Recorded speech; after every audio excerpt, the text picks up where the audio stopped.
Un hombre solo, en una pequeña oficina en Saitama, escribía un lenguaje de programación que nadie le había pedido. Fuera de Japón, casi nadie sabía su nombre, pero en su país, unos cuantos programadores lo seguían con atención, como si estuvieran leyendo una novela escrita en tiempo real. El lenguaje no prometía velocidad, poder, ni una nueva forma de hacer dinero. Prometía algo diferente: placer. Placer de pensar con claridad, como quien encuentra la palabra exacta después de días de silencio. Y así nació Ruby.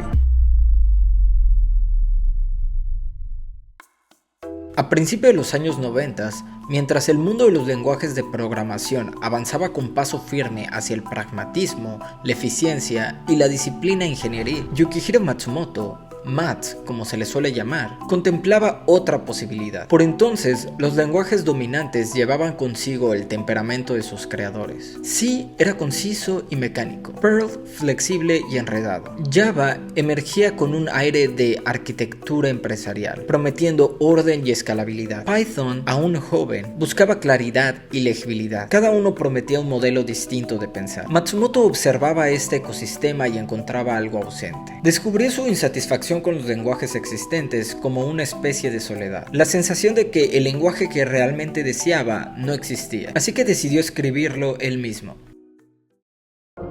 En 1993 comenzó a trabajar en un lenguaje de programación que más tarde llamaría Ruby. Matsumoto partió de una pregunta: ¿puede un lenguaje de programación hacer feliz a quien lo usa? La pregunta puede sonar sentimental, pero no lo era. Para él, los lenguajes de programación no son simples herramientas, son medios de expresión. Y expresar implica una relación entre la forma y el pensamiento, entre la sintaxis y la sensación. Un lenguaje que hace feliz al programador es aquel que resuena con su manera natural de razonar. Matsumoto había estudiado tanto informática como filosofía. Sus influencias iban de Lisp a Smalltalk, de espíritu de Unix a la estética japonesa. Esta confluencia de ideas dio forma al diseño de Ruby. Donde muchos lenguajes priorizan las necesidades de la computadora, Ruby coloca al ser humano en el centro. Su sintaxis es limpia y elegante. Prefiere la convención sobre la configuración, pero no por imposición. Sugiere patrones que resultan naturales. Todo se comporta de manera muy intuitiva. Los nombres de los métodos se pueden leer como un lenguaje natural. Esta orientación hacia el ser humano no es ingenua ni accidental. Refleja una postura filosófica más amplia. Matsumoto ha hablado con frecuencia de la influencia del mottainai, un término japonés que expresa pesar por el desperdicio de algo valioso. En Ruby, el esfuerzo desperdiciado, el pensamiento inútil y la complejidad innecesaria deben evitarse, no por una cuestión de productividad, sino porque empobrece el acto de crear.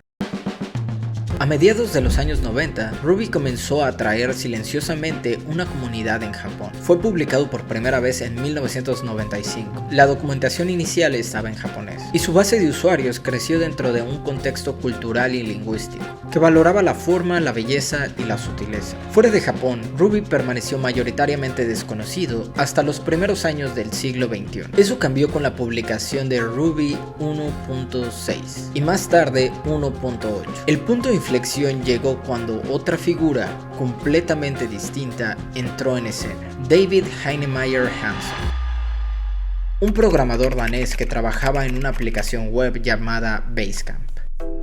En 2004 liberó el framework que le impulsaba, Ruby on Rails. Rails llevó a Ruby a una audiencia internacional por su filosofía y su utilidad, permitiendo construir aplicaciones web con rapidez, evitar trabajo repetitivo y apostando por decisiones predeterminadas sensatas. De repente, Ruby dejó de ser un lenguaje nicho, se convirtió en la columna vertebral de un nuevo enfoque para el desarrollo web. DHH eligió Ruby como el lenguaje de programación para su framework, pues creía que era algo que encajaba perfectamente a él.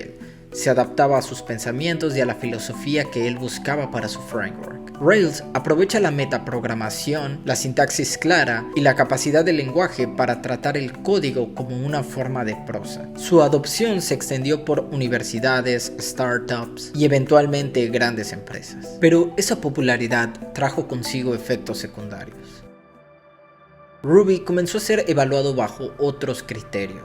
Se preguntaba por qué era más lento que Java, por qué consumía más memoria. Eran preguntas legítimas y muchos desarrolladores se fueron en búsqueda de otras opciones más rápidas o escalables. Pero la esencia de Ruby y la visión de Matsumoto permaneció intacta. Para comprender esa visión, conviene observar cómo Ruby trata ideas como todo es un objeto. En Ruby, incluso primitivos como enteros o booleanos son objetos. Los métodos pueden definirse en tiempo de ejecución. Las clases pueden reabrirse y modificarse. Esto podría parecer caótico, pero ofrece una plasticidad que refleja cómo se desarrolla el pensamiento a través de exploración y depuración.